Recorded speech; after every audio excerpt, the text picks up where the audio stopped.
Assalamualaikum warahmatullahi wabarakatuh.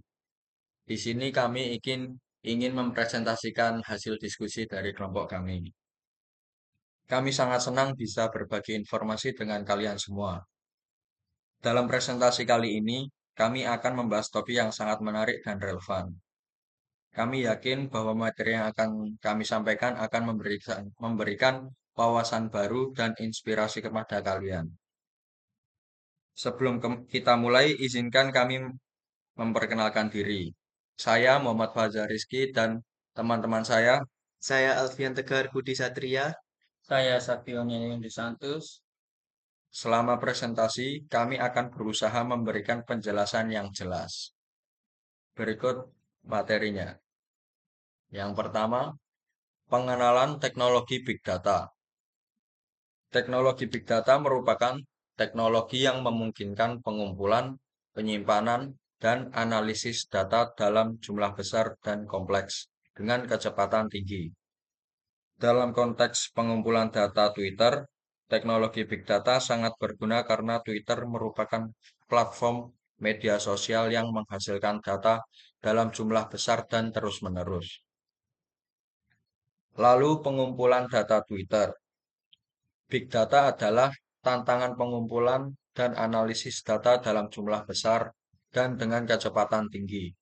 Twitter menghasilkan sekitar 500 juta tweet per hari atau sekitar 6.000 tweet per detik. Untuk menangani data stream Twitter dengan efisien, digunakan teknologi big data seperti Spark Streaming, dan Kafka Zookeeper. Spark Streaming memproses data stream secara real-time, sementara Kafka Zookeeper mengelola dan mengolah data stream.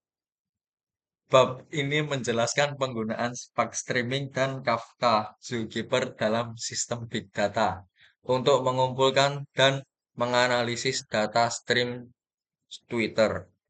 Dalam bab ini akan dibahas konsep dasar, arsitektur sistem, implementasi di laboratorium, big data, hasil eksperimen, dan perbandingan kedua pendekatan tersebut.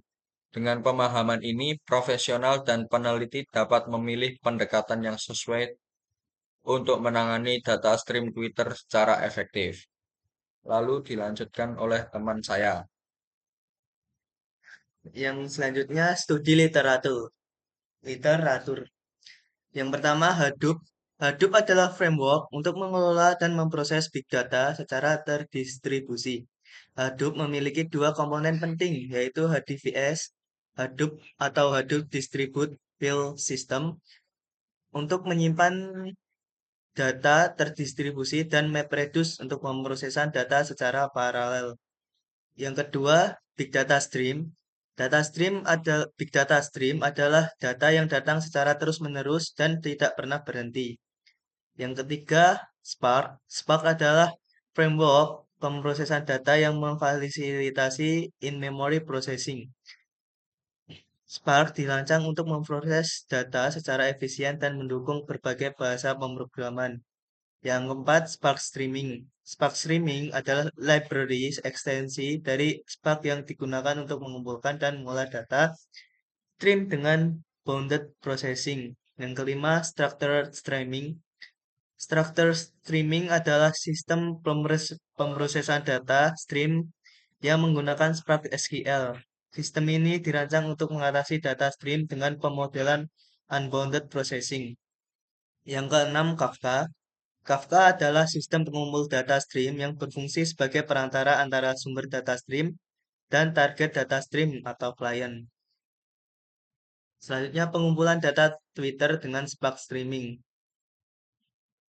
Yang pertama, arsitektur sederhana.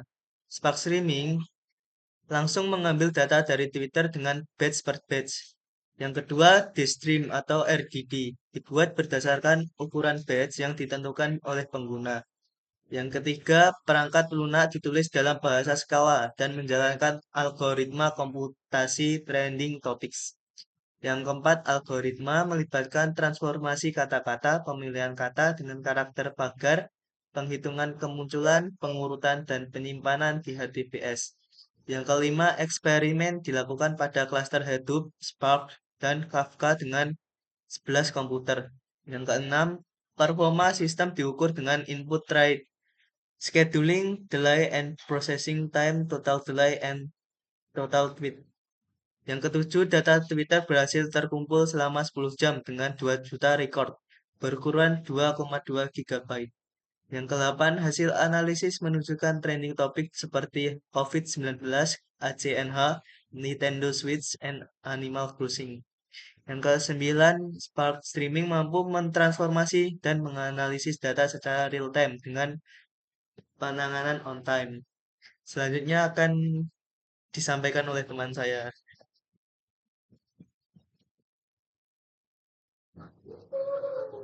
Dalam konteks pengumpulan data Twitter dengan Kafka. Dalam konteks ini, Kafka digunakan sebagai perantara untuk mengumpulkan data Twitter secara real time.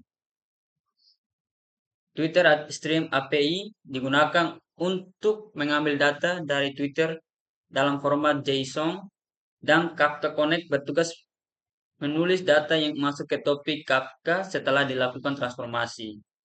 Dalam eksperimen ini menggunakan konsep struktur streaming yang merupakan salah satu fitur dari Apache Spark untuk memproses aliran data secara kontinu.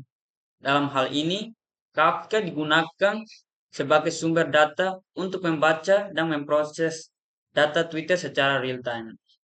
Setelah data Twitter diproses dengan menggunakan struktur streaming, hasil dapat dianalisa dengan berbagai metrik.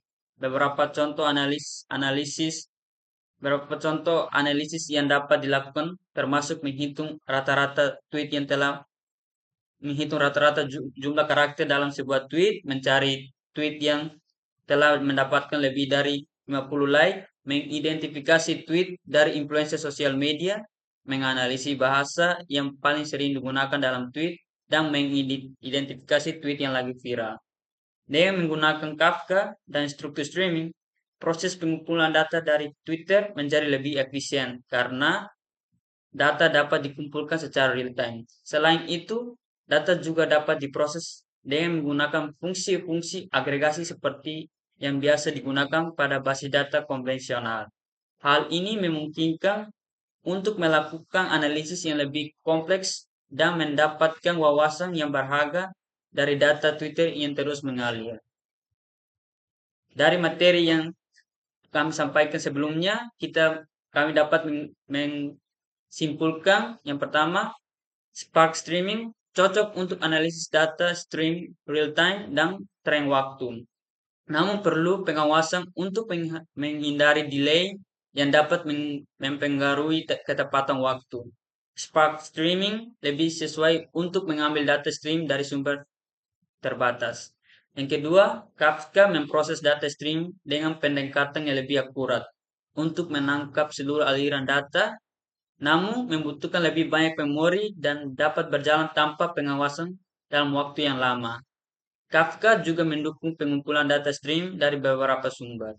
Yang ketiga, dengan Kafka, struktur streaming dapat digunakan untuk analisis data stream menggunakan fungsi agregat SQL.